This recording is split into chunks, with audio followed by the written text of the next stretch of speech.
আগতে কাম কৰা বা বৰ্তমানে কাম কৰি থকা শিক্ষকসকলে এই পৰ্টেলটোৰ ওপৰত আপোনালোকক যথেষ্ট জ্ঞান দিব পাৰিব। অহা 1 জানুৱাৰী তাৰিখে এই পৰ্টেলটো আমি আনুষ্ঠানিকভাৱে মুকলি কৰি দিম।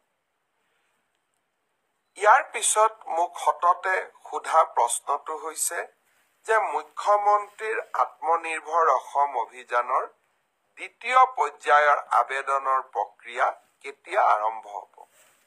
শ্ৰদ্ধাৰ যুৱক যুৱতী বন্ধু বান্ধৱীসকল, মুখ্যমন্ত্ৰীৰ আত্মনিৰ্ভৰ অসম আঁচনিৰ জৰিয়তে আমি যুৱক যুৱতীসকলক ব্যৱসায় কৰিবৰ বাবে উদ্যোগ কৰিবৰ বাবে 2 লাখ টকা আগবঢ়াম আৰু যিসকলে MBBS ইঞ্জিনিয়াৰিং পাছ কৰিছে তেওঁলোকক আমি 5 লাখ টকা আগবঢ়াম। যোৱাবাৰ আমি 25,000 যুৱক যুৱতীক ইতিমধ্যে 1 লাখ টকাকৈ আগবঢ়াইছো আৰু তেওঁলোকৰ গোটেই ব্যৱসায় উদ্যোগ কেনেকে চলিছে তাক সৰজমিন ভাৱে তদন্ত কৰাৰ পিছত 2025 চনত তেওঁলোকক আমি আৰু 1 লাখ টকা দিবৰ বাবে চেষ্টা কৰিম। এতিয়া হৈছে নতুনকৈ আবেদন কৰা।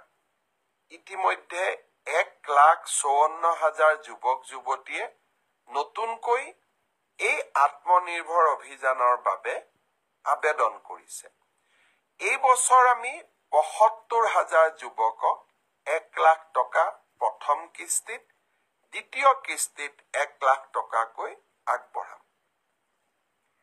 ইতিমধ্যে যি 1,54,000 যুৱক যুৱতীয়ে পঞ্জীয়ন সমাপ্ত কৰিলে, এতিয়া তেওঁলোকৰ বাবে আবেদনৰ সময় আৰু তেওঁলোকে অহা 1 জানুৱাৰীৰ পৰা আবেদন কৰাৰ সুবিধা পাব। 1 তাৰিখে অহা 1 জানুৱাৰী তাৰিখে আমি এই আবেদনৰ পৰ্টেলটো মুকলি কৰি দিম। মিউচুৱেল ট্ৰান্সফাৰৰ পৰ্টেলো মুকলি হ'ব আৰু সমান্তৰালভাৱে মুখ্যমন্ত্ৰীৰ আত্মনিৰ্ভৰ অভিযানৰ আবেদনৰ পৰ্টেলো আমি 1 জানুৱাৰী তাৰিখে মুকলি কৰি দিম। হ'ব যে নিৰ্ধাৰিত সময়ত এইবাৰ আমি প্ৰতিশ্ৰুতি দিয়া অনুসৰি 30,000 নিযুক্তি আমি যাতে সমাপন কৰিব পাৰোঁ।